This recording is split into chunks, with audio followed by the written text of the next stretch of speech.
Hello and welcome to BQ Prime. India's GDP growth estimates were released a very short while back and they've surprised on the upside. GDP has come in at 7.8%. Sorry, one second. GDP grew at 7.6% in the July-September quarter. While that's a tad bit lower than 7.8% in the April-June quarter, it's far higher than was estimated. GDP was estimated to grow 6.8% in Q2. That's according to economists polled by Bloomberg. GVA, which stripes out indirect taxes and subsidies, is estimated to have grown 7.4%. That was pegged at 6.8% according to Bloomberg estimates.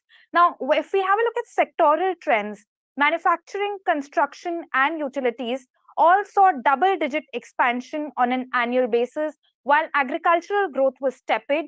Now, to give us some understanding of the GDP trends, we have with us Aditi Nayar, Chief Economist at ICRA. Aditi, thank you so much for taking time out for us today. Thank you, Pallavi. All right. So, to begin with, what's your sense of these numbers? They've definitely surprised on the upside. Yes, they have. Pallavi, we had expected that with a normalizing base and a weak agricultural print, GDP growth would slow down sequentially from 7.8% to 7%.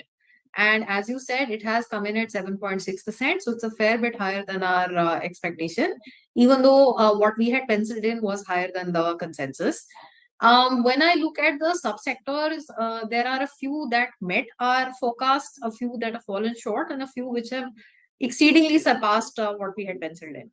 So the ones which are in line are agriculture, in electricity and mining. The ones which have actually been disappointing are the three subsectors of services, and the ones which have grown far faster than what we expected are manufacturing and construction. Now, the kind of growth prints that we've got for these two sectors, quite frankly, is what I would have expected in Q1, given where we were in terms of the commodity price tailwind.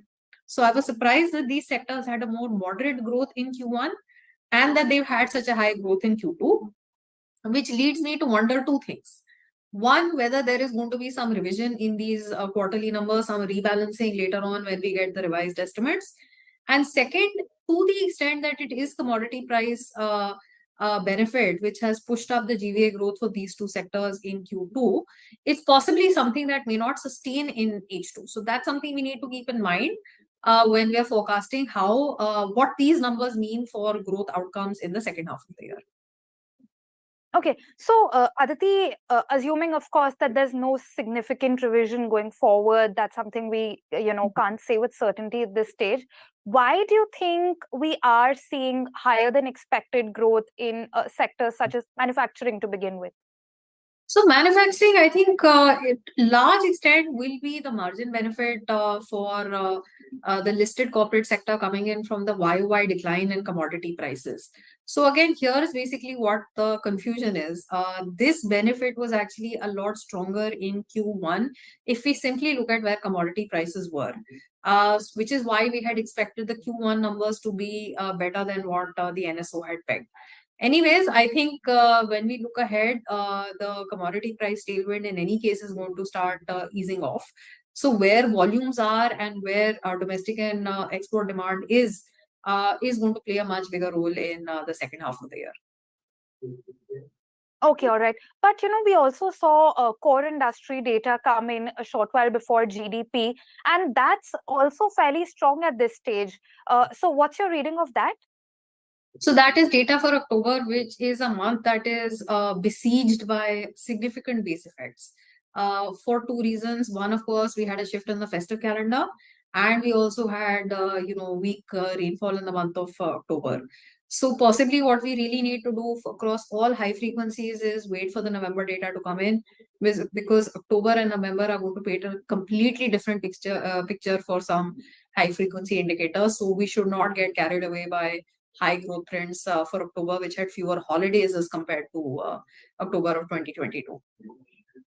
Okay, got it. So, moving from manufacturing, utilities, electricity included, mining and construction have also seen stronger growth. While one of the reasons I'm assuming is that the southwest monsoons underperformed a little bit, are there any other factors, and what's the outlook on these fronts? No, I think that is one of the most significant reasons because it both pushed up agricultural and household demand for power, and it allowed a longer period for construction and mining activity to take place. So, again, that is something that's not really necessarily a sustainable factor that's going to drive growth going forward. A temporary uptick that we're getting from the weak rainfall, at least it's dampened the agri number, but it's actually helped to push up some of these industrial numbers. Okay, all right. So, services appears to have underperformed. Like I remember reading your note before the GDP figures came in, and services was expected to be the largest contributor to growth, as we have seen in some of the previous quarters. So, going by that, what do you think is the reason that services appears to be a little bit underwhelming? You did say that you expect slightly lower figures in some of the subsectors compared to Q1, but even taking into account that, these numbers do appear to have underperformed a little bit. They have, you're absolutely right. The numbers for the services sectors, all three of them have come in lower than what we were expecting. And the reason we were, anyways, penciling in a moderation was a normalizing base. So that effect seems to have been stronger than what we expected. Plus, in some of the sectors, the slowing service export growth could also be a reason for the numbers coming in sequentially lower than what we saw in Q1. Okay, all right. So now moving to expenditure side trends, of course, government expenditure and investments both have showed double digit growth. Private consumption, meanwhile, grew at 3.1%. So, what's the outlook there? Starting with private consumption, for instance, that along with what we've seen agricultural growth come in as, uh, is that a little bit of a pain point? Do you think it's a little concerning even going forward? What's the outlook there? See, first of all, the expenditure side numbers are subject to significant revisions because this data on a quarterly basis is very hard to come by. So, that is just something that we have to live with, that better quality data takes time for the expenditure side, and therefore it is subject to revisions. Now, having said that, for the outlook, see, I'm quite concerned about the rural demand outlook in light of what we're seeing for the agricultural sector. We've had a bad monsoon, we have subpar post monsoon rainfall, we have reservoir levels that are running lower than not only last year but the historical averages as well. And the Kharif output was already forecast to decline across all the major crop groups. But now the Rabi sowing has also trailed year ago levels for the last couple of weeks. So if we put it all together, it's not really pointing toward a very hopeful outlook for the agri sector in the immediate term, with the El Nino also likely to remain strong for the next few months. So on rural demand, I think it's best to adopt a cautious outlook. I'm not sure that the rural sector is going to be really driving demand growth in the immediate term. Okay, so Aditi, I do want to understand, given all of these trends that you've been talking about, what is your view on consumption so far? This quarter, for instance, we saw festive demand underpinning domestic consumption. However, rural has been a weak point for quite some time, and recent figures are not particularly comforting on that. On that aspect either. What's your aspect like? What's your view going forward in terms of consumption? So we've had anecdotally, it seems a pretty good festive season. But will consumption sustain after the festive season or not? That is something that we need to wait at least for a couple of more weeks to get some sense from some data to understand whether after the festive season is over, urban demand has kind of held up, or are we taking a break from spending for some time after the festivities? And rural, like I said, I'm not very hopeful, so possibly, over the second half of the year, we could end up seeing some tempering in the consumption trends as compared to what we saw during the festive season itself.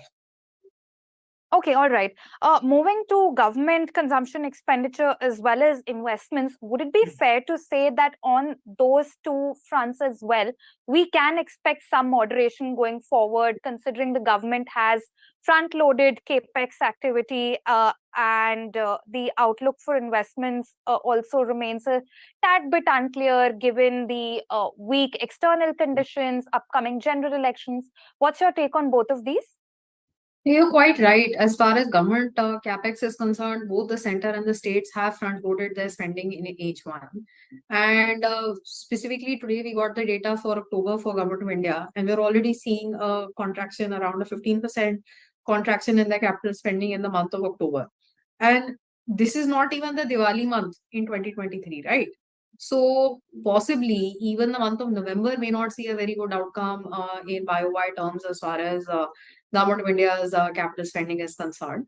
So I do think that as we get closer to the model code of conduct and the elections as well, that we're going to start seeing capex trends tapering off. And this would be one of the reasons why growth outcomes in H2 could be quite different from what they're looking like for H1.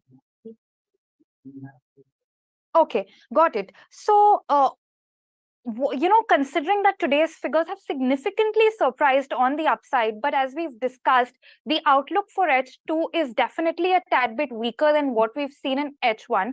What does that mean for the full year's GDP growth figure?